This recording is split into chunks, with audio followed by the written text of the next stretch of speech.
It seems like we're getting closer to who attacked Jade Cargill, as suspects are becoming few and far between, and we have an answer to what's going to happen with the women's tag team championships. We're going to talk about the primary suspect today on the show. You're tuned in to WrstlXtra.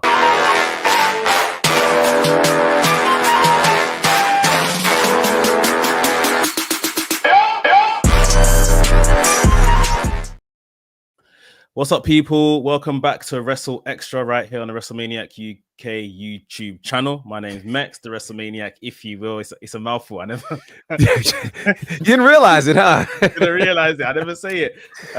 But yeah, welcome back, people. Myself and the Professor Gerard Bonner on the show today. We're going to take you through the wacky and wonderful world of pro wrestling, as it were, for our Black Stars. And like I said in the intro, we're going to start from SmackDown this past week, where it looks like Bianca Belair was faced with the eventuality that she would have to do something, or something's going to have to happen with her women's tag team championship. Nick Aldis saying that, she may have to relinquish it. She was had Naomi by her side at the time, and Naomi had basically said, listen, Bianca doesn't relinquish things. She's never relinquished anything in her life. That what we need to do is find a way around her relinquishing this title. And Naomi offered up her services as the tag team. And Bianca was very fast to take her offer. And Nick Aldis said, well, he'll have to run it up the flagpole, let the higher-ups know. But if it's a go, then they will have a tag team title defense as soon as next week on the show.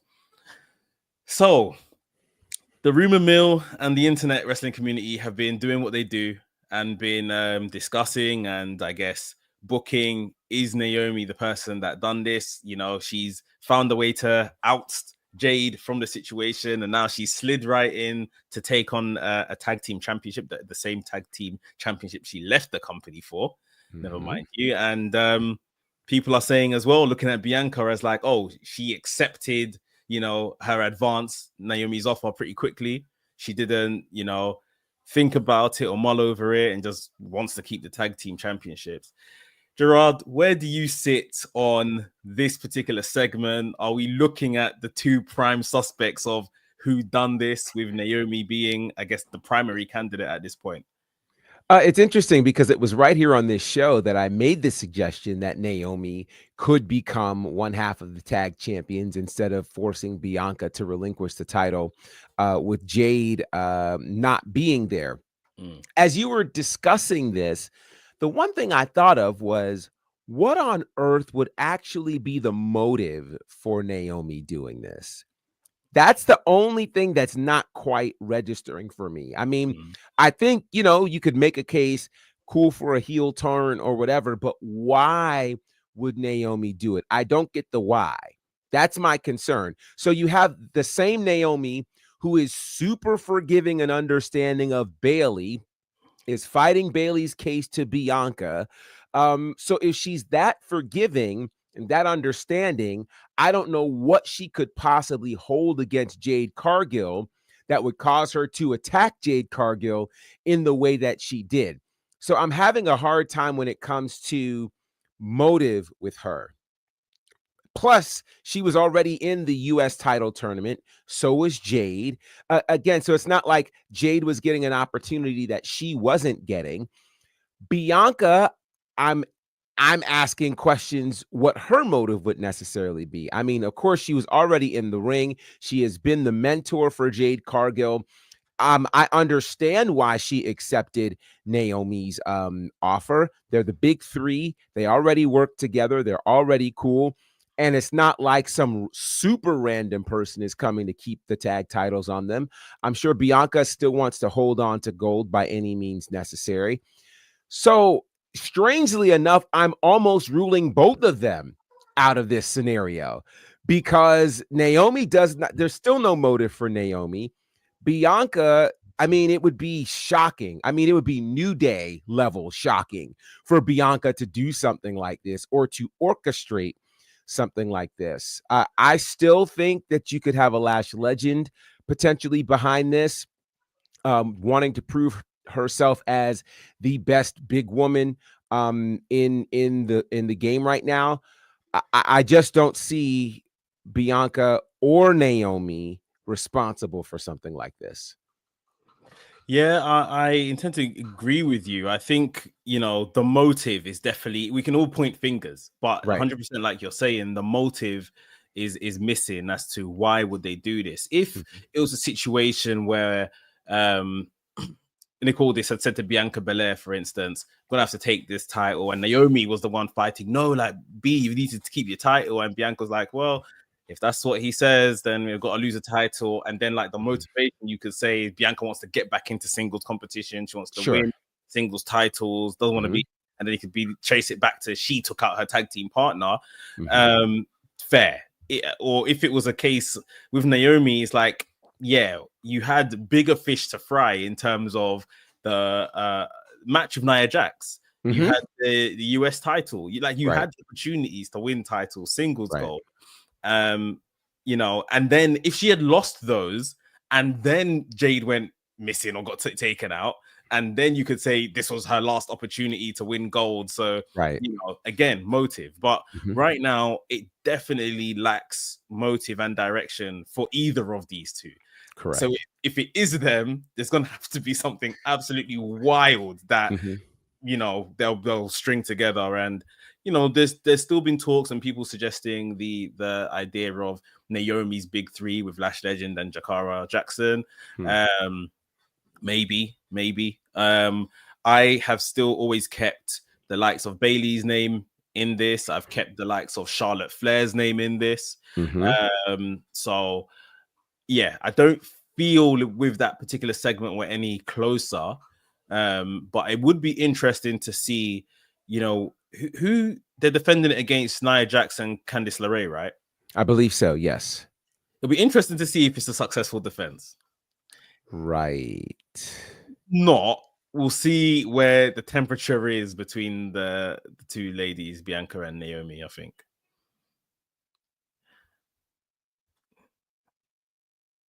Oh, it's Gerard. Gerard's frozen. But yeah, I think it definitely comes back to particular ladies, and we'll see what happens. I'm just wondering if there's any other names potentially. Lash Legend, as mentioned. I'm just thinking, are they saving this maybe for someone else that could be debuting? But it's a hard one to kind of establish, because I still don't think we know the truth on whether Jade Cargill is injured, whether Jade Cargill it's just all kayfabe and it just needs to take her out of this position. I don't think that is clear. So yeah, I think we're gonna have to wait and see as to any more clues in who took out Jade Cargill. But I think most importantly, the next step in the story might be told on SmackDown with the results of Naomi and Bianca Belair and them facing Candice LeRae and Nia Jax. And I think there should be spoilers out there because I do believe that show was taped. So there might be some spoilers. I haven't seen them, so I guess Friday or wait to see what happens there. Big up everyone that's watching live. Get your comments in the chat. This is going to be our last WrstlXtra of the year. So hopefully, if Gerard comes back, I think he's probably having internet issues. He can maybe do some year roundup, a bit of a review and stuff like that.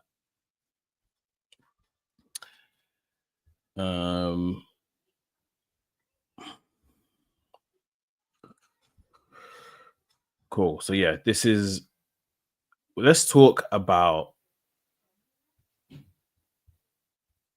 Sorry, I'm just waiting to see if these guys are coming in. Whilst we're on the main roster, especially on SmackDown, let's talk about NXT. Let's talk about Street Profits. Street Profits were in the midst of a story with DIY Motor City Machine Gun, right? And the Street Profits ended up being taken out seemingly by DIY. So we still don't have an answer for that.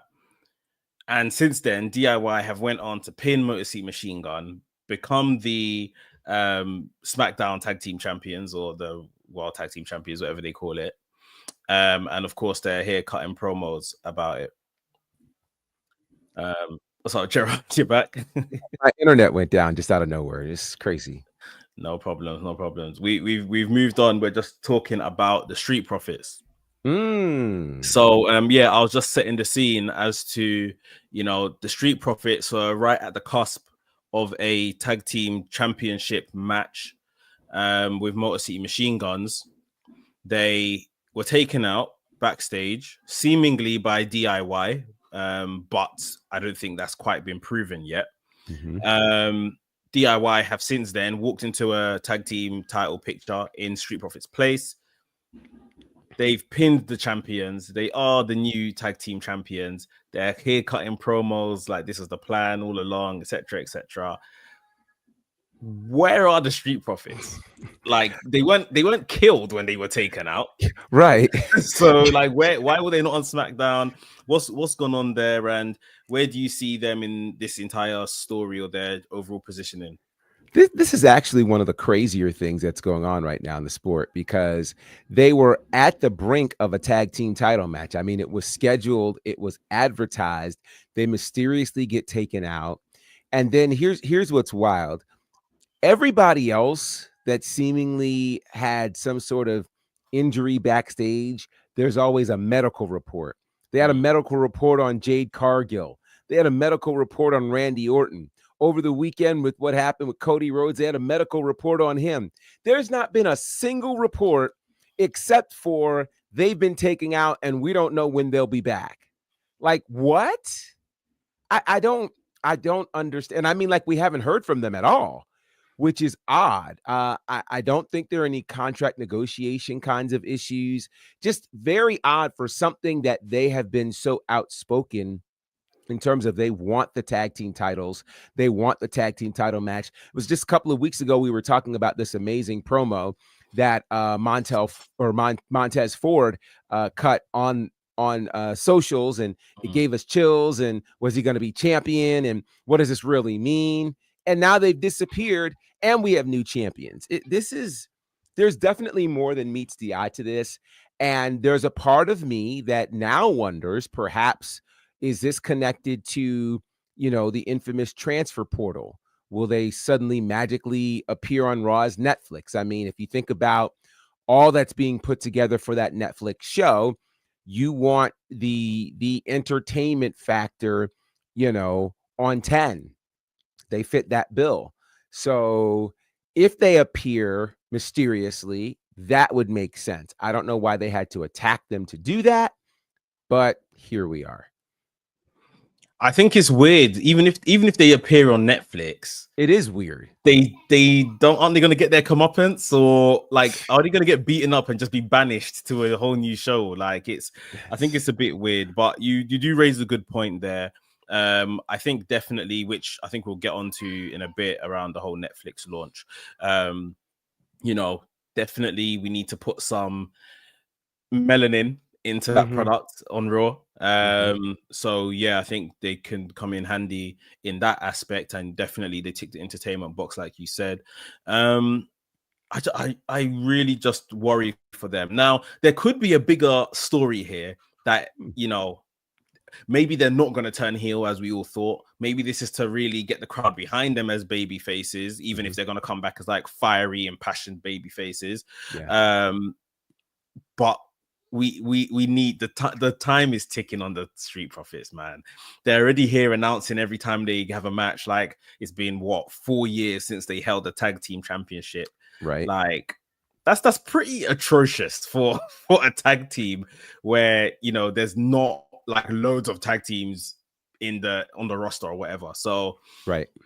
yeah, I think that we either need to split them, if that's the plan, to split them one day, or give them that tag team championship, or make them dominant, or make them the top of the division. Like, you know, these guys, they have all of what it takes to be there. And I feel like we're relying on the fact that the crowd love them. The crowd are always going to love the Street Profits. The crowd will get bored if they're not bored already. So Correct. yeah, we need to kind of cash in on them, because as I said in the graphic, profits are down right now. It's not Yeah. happening. It's kind of feeling like they need the Kevin Owens treatment, you know, where Owens hasn't held a championship, but now he's literally becoming the just dastardly heel. I Yeah. mean, you know, that's what's been happening with him, and we've seen this gradual turn, and now it's like there's no turning back. They need something like that, and it doesn't necessarily have to be a heel turn, but it does need to be a significant set of moments that are happening for them where it turns the tide and we care about them. We care about Kevin Owens at this point. We Yeah. care about when we see segments with him. We care about when he's involved in a match. We need to feel that same way about the Street Profits. And here's a thought I never thought I would say. The idea that B-Fab has far more cachet right now and visibility than the Street Profits that she manages, that is wild to me. Absolutely wild.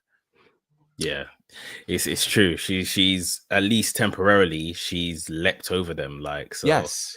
yeah, we'll have to watch this space for the Street Profits. They're definitely doing more with their tag division on both shows, which is good. Yes. Great for the Street Profits. But yeah, we need the payoff or the payout for in the Street Profits case. Right. But yeah, like we were mentioning Netflix and that debut, which they're definitely ramping up the promo and everything around that now. The debut is quickly approaching January 6th. Which of our stars is going to be, you know, on that Netflix debut and, you know, be flying the banner? They've released some like vignette stuff, and we would have seen Bianca Belair in one of those, which was great. But like I said, it's kind of weird the way the chips have fallen. I don't think by design, but I'm struggling. Apart from me, well, the New Day just came to mind. Like, who are the black people on Raw, and do we need more, even if it's for a tick box quota to show this is a diverse product? Who can you see at least involved in that first episode, if not long term on Netflix Raw? Well, you know, obviously Bianca Belair, and as you mentioned, the New Day, you know, given what they've just done, it seems like an easy slam dunk. For comedic entertainment value, there will likely still be R-Truth. So I'm pretty sure that will happen. We might get a transfer that involves Carmelo Hayes, because I think, with him not being on Raw before, but what he brings to the table, it would be very good. Plus, it could get who was a first round draft pick into moments that feel like first round instead of mid card types of feuds. I think, and I've been saying this, and, you know, seeing his face in the commercial just kind of again lent itself to it. But I think Trick Williams finds his way on Monday Night Raw. You know, to think that they'll be chanting "Whoop that trick" on the debut of, you know, on Netflix, that's a whole new animal that I think is very necessary. If Jade Cargill is healed in time, obviously the Bianca and Jade pairing. But if Bianca goes, Naomi's likely going to go, since they are currently the tag team champions. Of course, that could all change by Friday, but, you know, that's kind of what we're looking at right now. I also wonder, and this one's going to be kind of a by proxy, perhaps, if Mia Yim finds her way over there. I mean, after losing the U.S. title, I think it'd be a good opportunity for her to perhaps insert herself into the Intercontinental Championship picture on Raw. And by the way, this is a side note, but I did not realize that Mia Yim and I went to the same college. Really? A historically black college and university, Virginia Union University. I went to school there and didn't realize that Mia Yim went as well. So they did a big write-up on her yesterday as a result of all that happened at Saturday night's main event with the US title and things like that, which I thought was super, super cool. But yeah, I think those are some of the faces that we could see. Certainly on that debut and long term going forward. Definitely a Trick Williams sighting. Maybe Lash, though I think they might bring Lash over to SmackDown. Lash could do well in either space. I think, honestly, the Intercontinental title picture could use a Lash legend for sure. So yeah, I think there are some faces and names. Some of them will probably come from SmackDown and or NXT. Okay. Yeah, you mentioned, I guess, some key candidates there. Like you said, I think Bianca Belair for sure. I think maybe Jade Cargill returns on this show, and they do like an angle with Jade Cargill returning and confronting Bianca, whomsoever. Yeah. So they actually have something to cling on to. Maybe more so than a match. I don't know what would be kind of more productive if them as Black Stars had a segment on this show in LA, or whether a match is enough. I mean, I think Bianca can wow a crowd, but yeah, I think sending out the best you have in terms of a Jade, a Bianca, and the stuff, I think there's something powerful in that as well, to show it's not just Bianca. We've got many of these talents here, sort of thing. Okay, that's true. Well, on a side note, what did you think of Braun Strowman and being the guy to squash Carmelo Hayes, basically? I did not like that at all. I did not like it. Again, they have recently discussed Carmelo Hayes as the first round draft pick. To take the first round draft pick from April or May of this year, somebody who was involved in that amazing 7-match series with Andrade, someone who's had a US title opportunity, he ends up being the guy that gets squashed by a returning Braun Strowman. The same Braun Strowman who got beat up by Bronson Reed. Granted, after that, Bronson Reed really kind of find himself in more of the main event picture, but Braun Strowman hasn't been a major player in the upper echelon of WWE, quite frankly, since the pandemic, when he won the championship at that WrestleMania. So I didn't like that at all, considering we're likely not going to be talking about Braun Strowman in the main event picture or even in the US title picture. And if he were to get a shot at Shinsuke, I think Shinsuke would take him. So I didn't like it. I didn't like it. If anything, that should be the straw that breaks the camel's back to get him to head over to Monday Night Raw, because you're going to feed him to Braun Strowman. Like, it doesn't make sense. Yeah. I just thought, okay, well, Braun's coming back. You're going to have to put him over, I guess, but at least give them like a competitive showing. And a minute and a half it was done. I thought, unbelievable. That's your first round pick. So what are you really telling us as an audience? Yeah, it was somewhat concerning. They're gonna have to figure something out, and I don't know if they're at a space where they're not sure of what to do with Carmelo. But the last, I'd say, 2 to 3 months have not been all that great for him. And I think that is a tragedy, because he's a massive talent that should be in the title conversation. You could make the argument he should be the US champion right now, or at least have had a run with it before Shinsuke. I don't have a problem with Shinsuke having the championship, but something should have been done. He should have had some degree of gold by now. Your first round draft pick, who, you had in there against Cody Rhodes as the defending champion. We're here now.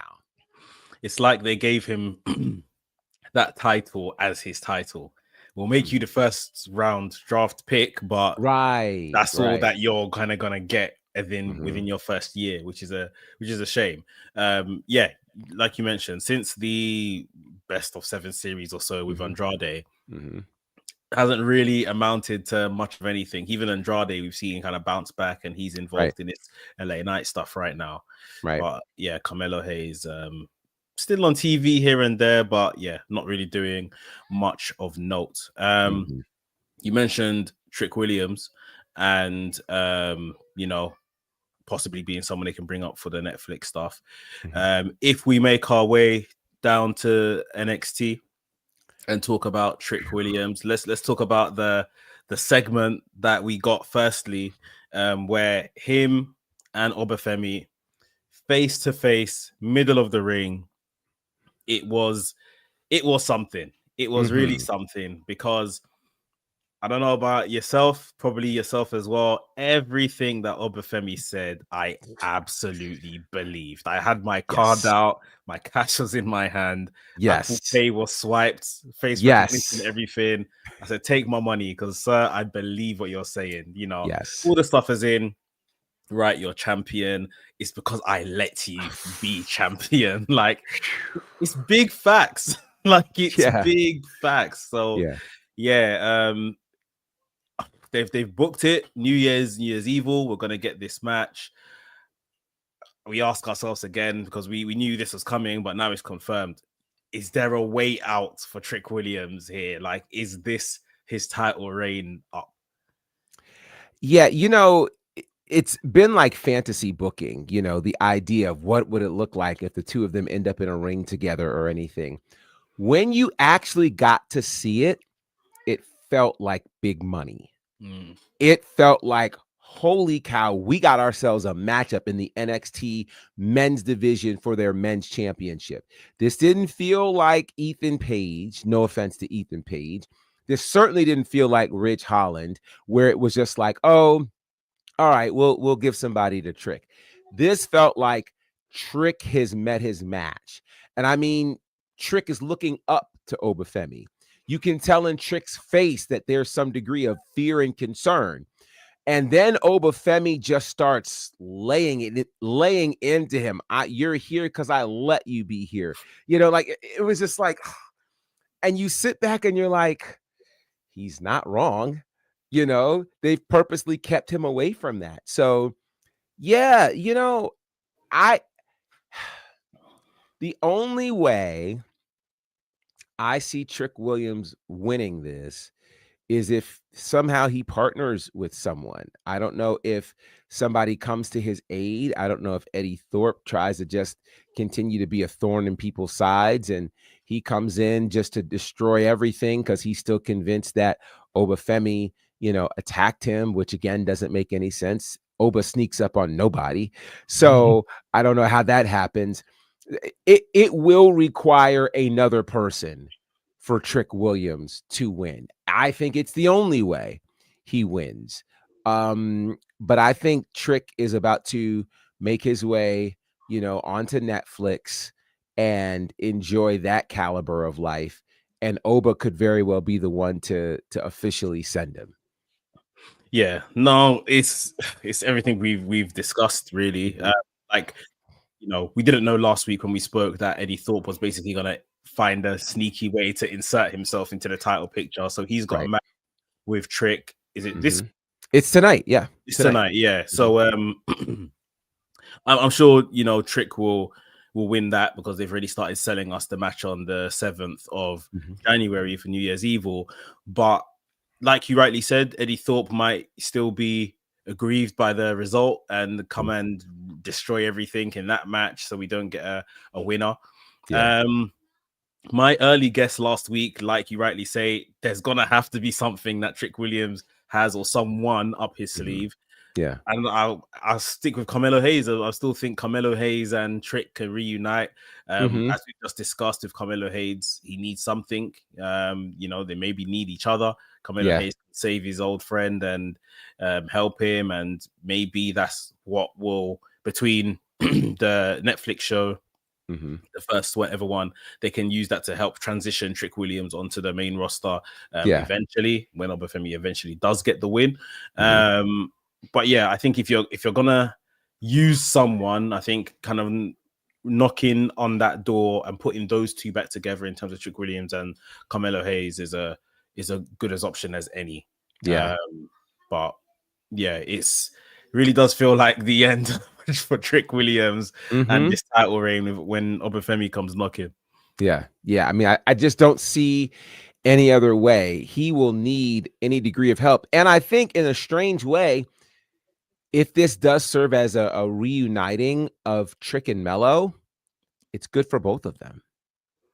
It's really good for both of them. I mean, if it's quite frankly, I don't know if it's a scenario where Mello comes to get Trick and brings him to Netflix and they go and put in work there together. Or, if Mello kind of had, or if even Trick has this moment where it's like, okay, let's do this. We're equals. I'm not your lackey or your I'm not that. I am. We are equal. I'm here for you and you're here for me. And we get them, to come together and work it out. It could work. It could work. And it could become a problem for Obafemi if they go that route. But there's no way one-on-one. Sorry, Trick. There's just no way. I'm not buying it. I'm trying, but there's no way. So I think for Trick, I hope he enjoys tonight, gets that win over Eddie Thorpe. I don't know what NXT's plan is for Christmas Eve or New Year's Eve, but I do know for sure come January 7th, it's a brand new era. It's the Obafemi era. Yep, the ruler will be in town. I will give Trick his flowers. I thought the segment was very good, and he kind of he felt like he not an equal to Obafemi, but like he stood his ground almost. Yes. And then obviously probably took out his frustrations on Eddie Thorpe afterwards. So yeah, I don't think he came off looking like particularly weak or anything like that. But Obafemi definitely came off looking super believable. Yes. Like I'm looking at the next champion. Big up Andrew, who is a avid supporter of this channel and this show particularly. I always see Andrew commenting on this show. He says here, like I've been saying, Oba taking that NXT championship from Trick. RIP to Trick's NXT championship reign. Oba is taking over NXT. There's no argument for me. Yeah, I believe it. I 100% believe it. I'll tell you what's scarier. If they find a way to beat Obafemi, the Obafemi after that is even more frightening. That's even more frightening. So for their sake, I hope they don't try anything on Oba because he doesn't need any help being more angry than he already is. For sure. I think Obafemi is destined for some really high ceiling in the WWE. And even we've seen between him dropping his title to D'Angelo and now, they've purposely cooled him down. They purposely tried to cool him down.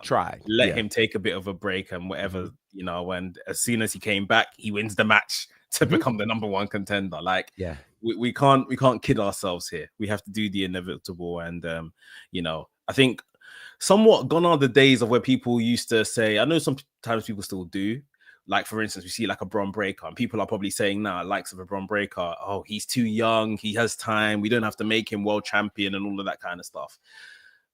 But sometimes you have to make these youngsters world champion. Like the age argument, Lesnar won the title extremely young. Randy Orton won the title extremely young. And then we can all argue at the time, did it work out for them? But leading up to those moments, they showed potential that, this is the right move to make. And I think we're all getting those same feelings with Obafemi. The NXT title, like we say, is inevitable. It's what he could really do beyond that is what I think we're already looking forward to. I agree. It's going to be fun. Whew, yeah, the guy's great, man. Honestly. He's fantastic. He really is. Really makes you feel like you're watching something real. Like yes, because he's special. He's just special. And they do have to strike while the iron is hot. And I wonder what NXT looks like under his watch. I think it attracts a different kind of viewer. So there's a charisma that Trick has, obviously whoop that Trick and things of that nature. There is a charisma that Oba has.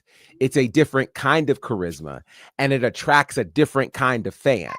And so they kind of have to ask themselves, do they want the cool guy that you might want to, drink a beer with or what have you? or do they want the guy who everybody knows is going to rip people to shreds? It's the train wreck you can't miss. He's the superhero that you can't call a superhero, but that's the guy who, you want to stand behind. Yeah.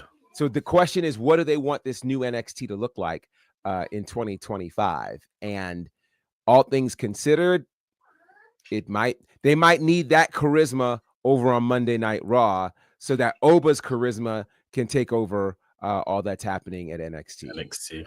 Yeah, I think so. We'll see. Not too long now, a couple of weeks to find out what's going to happen there. But like you mentioned tonight, Eddie Thorpe versus Trick Williams for the NXT title. Yeah, we'll see how that one goes. Yes. Let's slide over to AEW.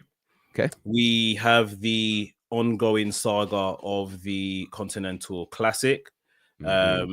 We've seen a couple of our stars in action, particularly the one man we can't stop speaking about on this show, Ricochet. Or do I call him Rico Cheat? Because there was a bit of a contentious decision he made in his match, which was an exposed turnbuckle that he used in his favor and eventually got a win over Big Brody King. So Ricochet is, I believe, joint leading his group right now with 6 points from 3 matches. With this, we saw before the match a bit of a kind of cocky backstage promo that he cut with Renee Paquette. He flashed out the MVP Hurt Syndicate business card as well, saying that, got like choices to make and things of that nature. Are we slowly, well, I can't remember if you said this is what you want, because I know this is what I want. So are we getting this? Does it look like we're moving into that direction here? It feels like we are definitely moving toward that. And honestly, this might explain, and now I'm sitting here wondering, did we get worked on all of these interviews that he's been doing? Because these interviews have been very cocky. This whole, well, yeah, I'm the reason for AEW. Like, how? And all of these, I want to carry the company on my back. I want to do this. I want to do that. And it now makes me wonder, because these interviews that he's doing at AEW are more resembling what's happening in mainstream. And it's like, are we getting a heel Ricochet? I'll take a heel Ricochet, because at least it'll explain this foolishness that you'll go, okay, I get it. You weren't making any sense, but now you actually believe your own hype and you're acting like it. So I can live with that. It is you trying to be this happy-go-lucky, I love the fans, but you're saying I can't stand the fans, and you're expecting same fans to cheer you. That's insanity. So I hope for his sake that this is the route that he's going, so that all of this stuff can now be in alignment. And we go, yeah, all right. Yeah, okay, all right. We believe in that. Now we can be mad at you and you can be mad at us, and everybody's working together. Yeah, I wouldn't lie. I don't mind being worked. Like, if he's been working us the entire time and trying to wind us up with his comments and stuff of that nature, then cool. I've bought a ticket and I've been worked, and I want to see him in the Hurt Syndicate, and I want to see him, or at least them, help him become who he believes he wants to be and stuff like that. Right. I think that could be good. People are still talking about the promo he cut with Renee Paquette and saying this is why he was not allowed to cut promos and stuff like that. But I think more so it signifies the change in attitude. We saw the opportunity to cheat or use the exposed turnbuckle. He took advantage of that. So yeah, we'll see. I think we're moving in the right direction. We'll just have to see. Maybe the Ospreay match, which I think is probably a couple of weeks away still, maybe next week or so. If he does something to cheat and beat Will Ospreay, then that will be very telling, given their relationship and stuff like that as well. Right. But yeah, I think this is good for Ricochet. Lord knows he needs something to hang his hat on. So Yes, he hopefully does. this is it. He really does. And I hope that this is the thing that works for him. Because that's the other thing. Like, I'm not interested in him just going to AEW and failing. Like, if you're going to make that move, then I want it to work for you. But the tough part about him being in AEW is that he has to figure out how to make it work for him. And this might be the way. This might be the way. So I hope for his sake it works, but time will tell. And I'm surprised that he is as close to the top of the leaderboard in that bracket as he is. I don't know if he has to get to the finals or if he has to almost get there and finally accept the help of the Hurt Syndicate in order for him to kind of make that move. But yeah, I want him to succeed just because I don't really want anybody to fail. But now I think it's tougher for him to figure out since he doesn't have the assistance that WWE normally provides to its superstars. Yeah, definitely. You've had some other bits and bobs that I'll just cover quickly. I don't know if you saw Collision. We've got Top Flight versus Leo Rush and Action Andretti. Yes. They've kind of split their faction. They were having the match. Layla Gray got injured. Leo Rush and Action Andretti took advantage of that. Pinned Top Flight to become the #1 contenders. Now they're going to face Private Party for the tag team championship. What do you think of this general storyline of the faction almost splitting into 2 tag teams now? I'm not terrifically mad at this. I like it. I like the look for Action Andretti and for Leo Rush. It fits them. It fits Leo Rush significantly. And Action Andretti had been making that turn anyway. So I think it's a real win for them. And them being the #1 contenders against Private Party, that's going to make for a great tag team match for sure. And strangely enough, I believe that team more than I believe Top Flight. I believe them more than I believe Top Flight. Now, the one thing that happened on Collision that made me scratch my head, that moment when one of the brothers from Top Flight hits Layla Gray and Layla Gray is falling down like a damsel in distress. Aren't you a wrestler? Like, can't you take a hit? Like, this is not Miss Elizabeth here, where you have no wrestling training and you get hit and you hit your head. No, she was in valet mode. So we'll take that, I guess. But I think Action Andretti, Leo Rush, far more charismatic of a team. I think they are a better set of wrestlers than the Martins. I think the Martins are, they are acrobats for sure. They can flip and things of that nature. But Leo Rush and Action Andretti, I like them as a team. They've got the look, they've got the feel, they've embraced this. I'd love to see them beat Private Party because the Private Party tagged. Oh, here we go. Here comes trouble. Private Party has not convinced me that they're tag team champions. Okay.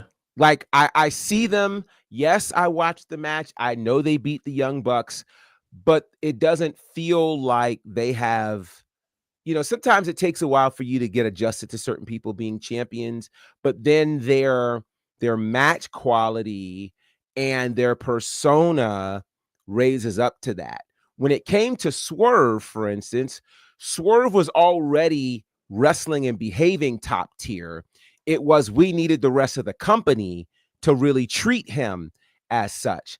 I don't think this is a, let's treat Private Party situation better. They're getting opportunities to be on screen almost weekly with the belts. They gave them that fatal 4-way match. But even in that fatal 4-way match that they had at the last pay-per-view, those tag teams weren't top tier kind of teams, So it was like, I don't believe them yet. They've kept them away, of course, from FTR. They've kept them away from, some other, from House of Black. Like I don't believe them. So I believe, strangely enough, Lio Rush and Action Andretti even more than our current tag team champions. I do believe you. But there's an element of what you're saying, which is I definitely agree with. I feel like maybe there was just a lot of rumblings online of what we're doing with the tag division. The likes of Private Party have been here for 5 years now and have seemingly got worse from that initial match where they pinned the Young Bucks early 2019 AEW Dynamite. And you know, it was a feel good moment. Let's get the titles on them. I think they should have done it at the pay-per-view. I can't remember the pay-per-view, but they didn't do it at the pay-per-view. Then they done it on TV a couple of weeks afterwards with the whole threat that they will split as a tag team and stuff. And yeah, now they are very much putting those tag titles front and center, but it's like maybe the rest of the division needs to catch up to make us feel so they can have tag team matches. Like, yeah, I feel like that fatal 4-way that they gave us the other day on the pay-per-view just wasn't, they weren't gonna lose. And although I hear what you're saying, it would be interesting to see Lio Rush and Action Andretti get the win. I do think it's probably still early for them to get the win on this tag title run that these two have effectively waited 5 years for.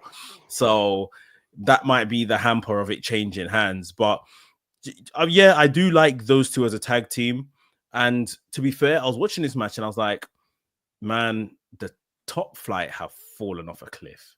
Yes. They came in with so much, not necessarily fanfare, but fanfare through what they were giving us in the ring. And it was special and it felt different and they were brothers. So everyone kind of made that connection as well. And of course, there's been a litany of injuries between the two of them, which probably takes them off the pace as well.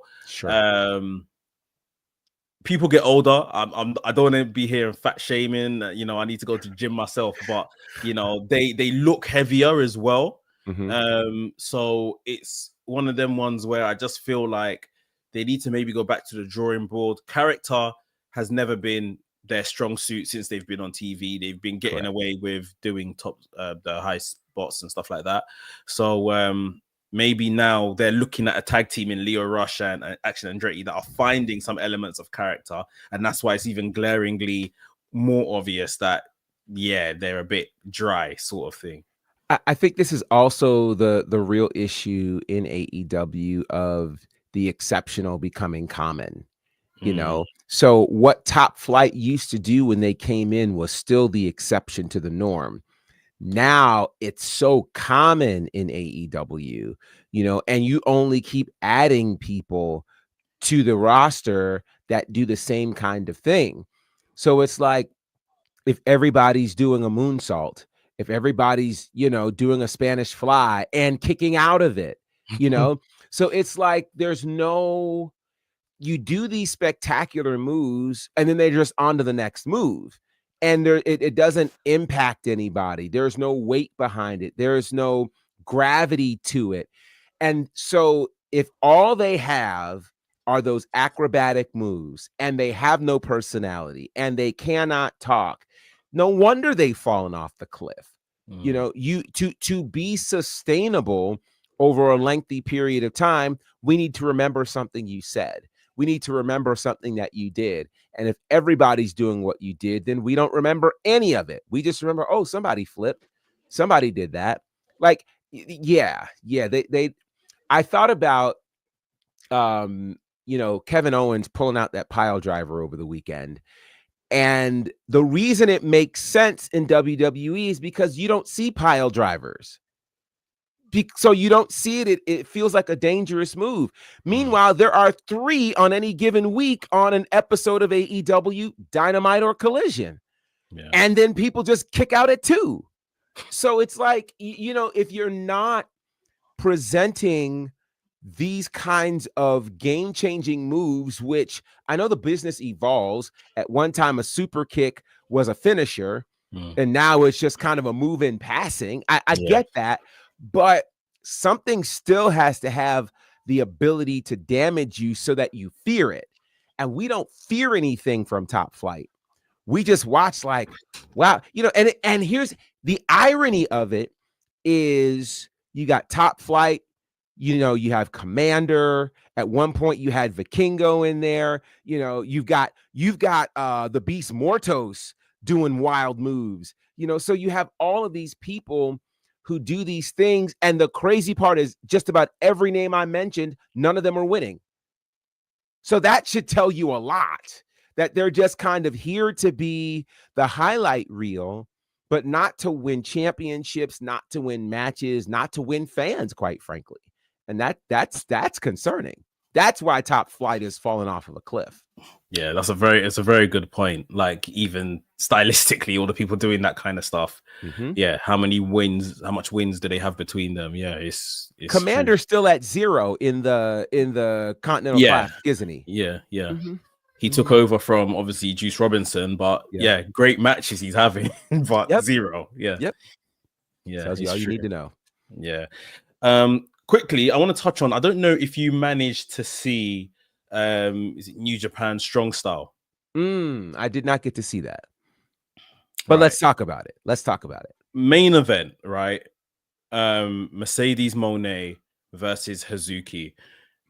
This match was terrific. Oh, wow. Absolutely outstanding. Someone calling it the best women's match in North America, like ever. Whoa. Like they're obviously, I saw Meltzer talking about, you've got like a Charlotte and Rhea Ripley at WrestleMania. Mm-hmm. I think he mentioned Thunder Rosa and Britt Baker, the street fight they had on Dynamite. Like, he said these are the top matches that have ever happened on North American soil. Wow. I watched the entire pay-per-view, good show. That main event, it was outstanding. Wow. And what I took from it was that where Mercedes, granted, she has done a bit of build for this on the other New Japan shows and stuff like that, but where Mercedes just needs to turn up and wrestle, she is fantastic. Wow. But it's now you can see where it's not all character driven and you're trying to shove down our necks this CEO gimmick. Like, it just worked. Wow. And then afterwards, she done the business, had a fantastic match, cut a decent promo, which is just like, right, I've done this. I want to wrestle in the Tokyo Dome. Who am I going to wrestle? Mina Shirakawa came out, and they've set that up for Wrestle Dynasty. Okay. To the point, just very good stuff. And it just makes you think, one, I don't know if it's an AEW thing and giving people too much freedom, but not everyone needs all this creative freedom, like, just let them do what they came here to do. Like, you could speak on it, but I was just really kind of taken aback by, we haven't seen the best of her really since she's come to AEW. Statlander match at the last pay-per-view, probably one of the better showings, but this was the Mercedes we were seeing last year before she got injured. Like that level, and the competitor was great in Hazuki. And I'm just wondering now, what can we do in terms of AEW TV to just replicate this and not go so heavy on the character stuff, which isn't connected? Here's what's interesting to me. AEW has not historically been known for its character work. And so I guess they figure, let Mercedes build on her character and present that. The CEO character is not a character that we've actually seen in the States. And she did very little of it in New Japan, but New Japan doesn't give a lot of time for that. This, you were mentioning the creative freedom. It reminds me, a lot of people go into their jobs and I just wish I could work for myself because I'm so tired of working for whomever. But then you realize when you become an entrepreneur with all that level of control, and now you've got to create your own schedule and your own standards and practices, and you've got to manage the money and you've got to manage the deals. Suddenly it's not as easy as you think. And some people need that structure to bring out the best in them. They need those boundaries.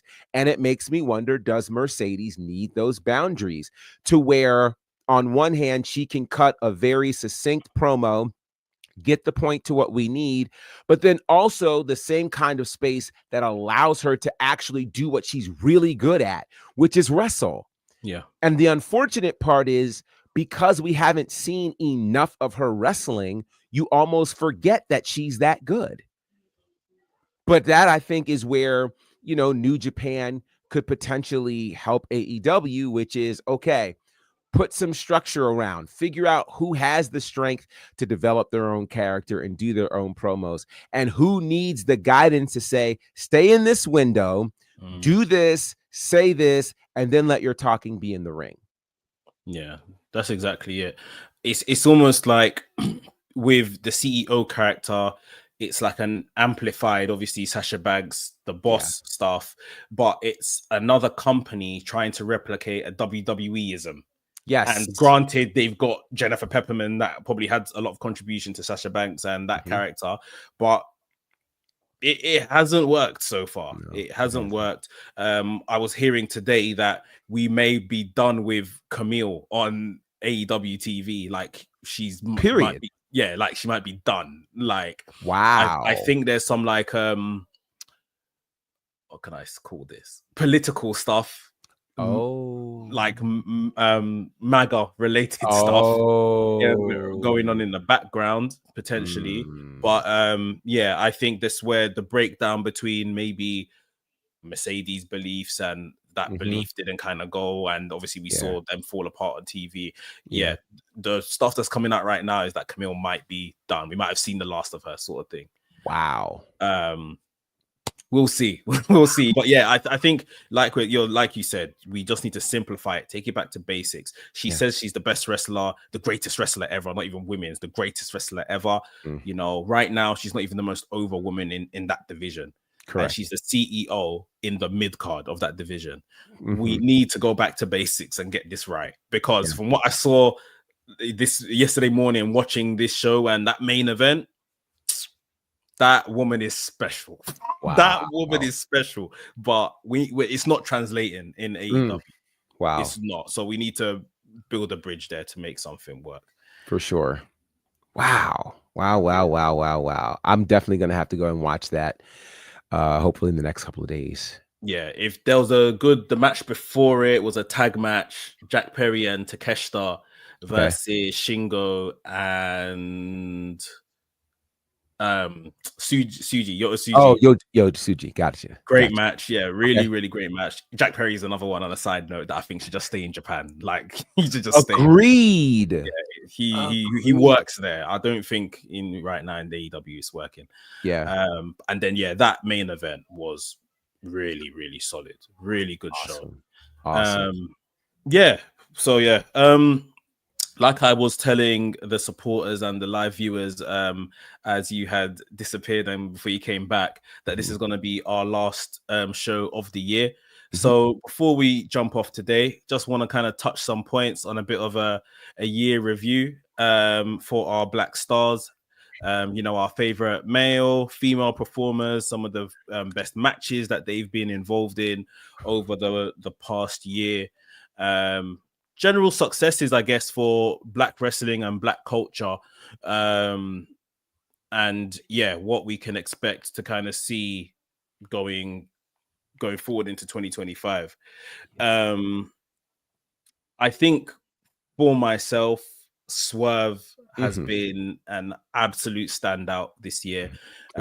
Starting from last year, 2023, but 2024 he's completely rocked. And even at times we were doubting things like presentation and stuff like that, which I think we had the absolute right to question, because it wasn't kind of clear what they were doing. He's definitely stood up. He's been a leader. He's shown that he could be counted on. He's like I said, I had the pleasure of speaking to Danielson in August. Danielson had nothing but good things to say about Swerve in terms of the hard yards that this guy's putting in.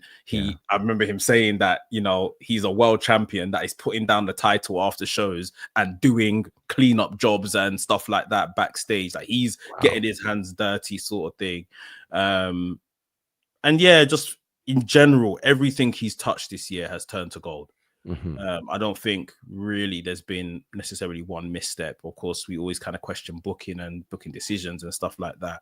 But even in questionable situations, I feel like he's been great. So Swerve for me has just been a top guy all around. What about yourself? I would definitely agree with that. So much has happened this year. You almost forget that Swerve won the one world title this year, Yeah. right? You know, it's crazy when you think of. So this might be a layup, but I can't get past that iconic point from the big three. Of course. Yeah. That moment, I mean, and it's all connected, right? Jade Cargill's official in-ring debut for WWE at the Royal Rumble. Her, Bianca, and Naomi coming together. Naomi obviously returning to WWE, but those three together, that was such an iconic moment. Just to again speak to where we have come as a people, as representation goes, and then to see Bianca and Jade go on throughout the year, become the #1 tag team in the world, Yeah. you know, which is incredible to see them take those tag titles and that women's tag division that many felt like was doomed and turn it into something that we actually were interested in, spoke volumes, I think, as well. So the big three, encompassing all of what those three women have done. Naomi, I think, had a really solid year coming back to WWE. Again, I think how we measured her year might have been unfair to her, considering how she came off of that world title run in TNA where she barely lost, and, you know, coming in and getting title shots and things like that in WWE. But that point and the formation of the big three, such a huge standout moment for me, and I think for Black women's wrestling, period. Yeah. They have kind of flown the flag, and you know, we always talk of this array of female talent we've got in NXT, and quite a few at the tippy top or getting towards the tippy top are Black women. And when you've got these guys on the main roster just smashing it, and you've got these kind of people to, right, that's the benchmark, this is where I need to kind of get to, sort of thing. You know, all is possible. There's no longer that ceiling of, oh well, I don't know if they like Black women and stuff like that. No, they do. They're invested. Yes. So and you can see like Bianca is pretty much the poster girl for us in this company in WWE. So yeah, they've been great. I want to shout out Lash Legend. Yes. I always remember going back to early NXT 2.0, the Lash Legend show they used to do with the audience and stuff like that, and just horrified. I was just like, wow, it's 2.0, and I was still sticking by 2.0 them times, but I said, this is horrible, but it's 2.0. Let's just go for it. And then I think they clearly took her off TV because it wasn't working I think more so from a wrestling standpoint, things weren't clicking them times, and came back, the metaphor stuff, and just the opportunity they have had. You know, I always kind of joke with my friends, like Lash Legend saw this ticket to SmackDown. It's almost like a get out of the hood ticket. Yes. And she's taken that ticket and she's not turning back, sort of thing. And I feel like they've recognized that talent, and she has absolutely grasped the opportunity with both hands, put herself on the map. Next year, 100% gold is in her future. 100%, she's winning something. Absolutely. Like, yeah. So I think she has been great, and Jakara has been, obviously, I think she had an injury at the beginning of the season on her arm, but yeah, Jakara's been coming along nicely as a tag team with them. So yeah, happy with what those guys have done this year as well. One of the big stories, and again, it's a unique connection, and probably any other year this doesn't become part of the conversation, but this year it does. And I think it, when we talk ring announcers, Samantha Irvin, Alicia Taylor, you know, going from having a moment where Samantha Irvin is announcing the entire 2-day WrestleMania, which is just unheard of for a Black woman to do. And then the moment where Samantha is on Raw and Alicia gets the call for SmackDown, and we're sitting at a moment where Black women are the ring announcers on WWE's 2 main brands. Iconic. Absolutely iconic moment. And what a year for Black women in wrestling. And then you could tell just how much Samantha impacted the culture when she announced that she was leaving the WWE, which nobody saw coming. Mm. And so just to see the impact that those women have had, again, being those voices to announce, these incredible introductions or championships changing hands or what have you. They were phenomenal, and they really, really, I think, ushered in a revolution for women and women of color, because you ended up having Jade Chung over in TNA and, Arkani Ora in Ring of Honor and AEW. Women took over a male-dominated ring announcing space, and they were led by Black women in 2024, and I thought that was amazing. Yeah, I think it's great because it shows as well, like, even if you want to get into this space as a Black woman, they've showed you don't have to necessarily get in the ring. Now, Correct. Granted, the likes of Samantha Irvin didn't want to be a ring announcer from what she said since, but she's in what they put her in, she reached the top of it. And I'm not going to sit here and say I saw her wanting to leave or anything like that, but I had said on Rest Things after we came back from Philadelphia, like, that is her main event. Like, that is her ceiling. It doesn't get better than this for her as a ring announcer. She's announced every match over 2 nights at WrestleMania. Like, she's won the world title in that respect. So, for sure. We've heard them saying that she wanted to leave or whatever. I was like, well, you can't beat this at AEW. Turns out she's not going to AEW. So, it's great for her and Alicia Taylor as Black women to be able to kind of have that, on their resume, if you like. I want to shout out Arshay Wrestling as a like a ground roots, a grassroots kind of indie promotion, indie brand. Why I feel I've got kind of more of a tie to Arshay more than anything is because Darius Lockhart came on our show, came on Rest Things, and he kind of, told us in the UK, this is what he's up to, this is what he's going to do. And I remember at the time he wasn't, and probably still isn't, posing it so much as a all Black promotion or anything like that. Correct. But obviously it's, we see the faces and the culture going through the veins of the show, if you like.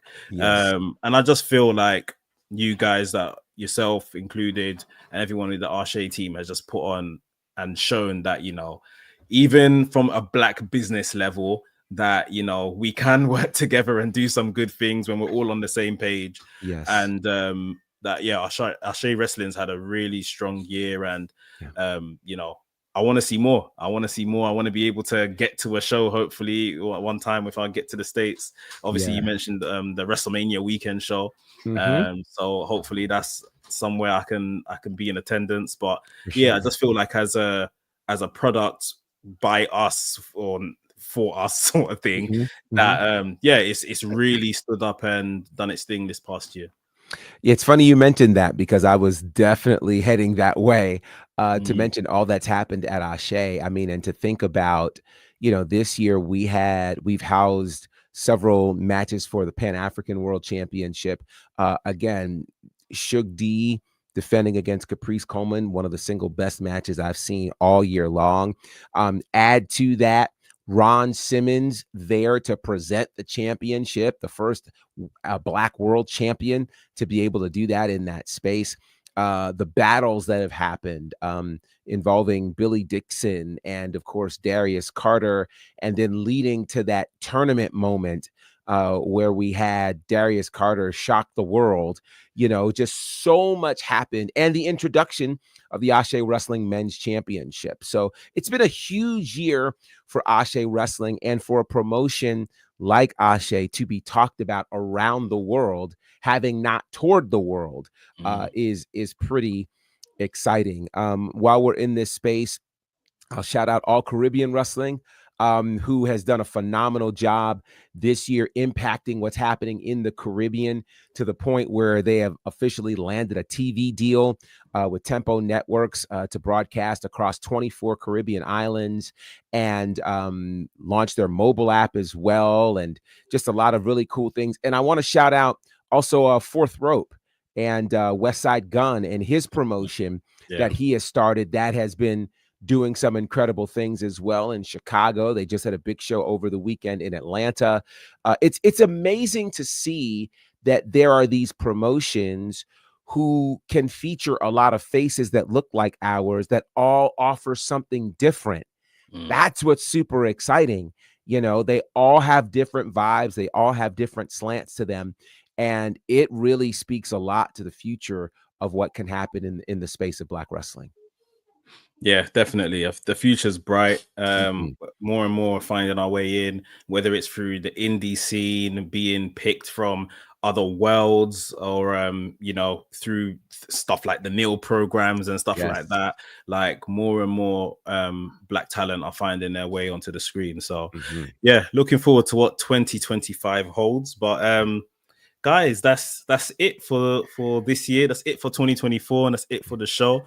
We appreciate you guys as always for rocking with us. We will be back in the new year. 8th of January, I believe, is our first show back. That will be the week that Raw launches on Netflix. So there's definitely going to be something. There's definitely going to be something to talk about then.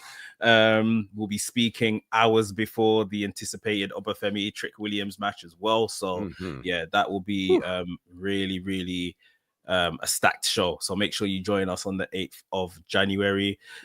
Myself, Mex, you can find me WrestleManiac UK on all your social media platforms. Of course, this is my channel, WrestleManiac UK, and you can find my other work on Wrestlings and WWE GP.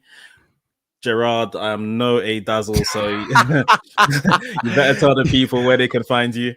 For sure. You can find me at Bonnerfied across all of the social spaces. You can check out my commentary work with Ashe Wrestling, All Caribbean Wrestling. AsheWrestling.com is the website there. All Caribbean Wrestling you can check out on the YouTube page and on the mobile app, which you can download right now for on iOS platforms, soon to come to Android and to Roku. Also, at the top of the year, I believe January 9th is the date. Ashe Wrestling will actually be launching an episodic program on their YouTube channel, so that if you've not caught up with what's been going on with Ashe Wrestling, you'll be able to catch up there from the beginning. So I'll be on the lookout for that. That's January 9th. You can also check out my commentary work with Southern Honor Wrestling, IWE, Turnbuckle Championship Wrestling, and the Nightmare Factory, which I'm headed to shortly. So you can check all of that out on those respective YouTube pages or on IWTV. And again, you can check me out at Bonnerfied across all the social spaces. Nice.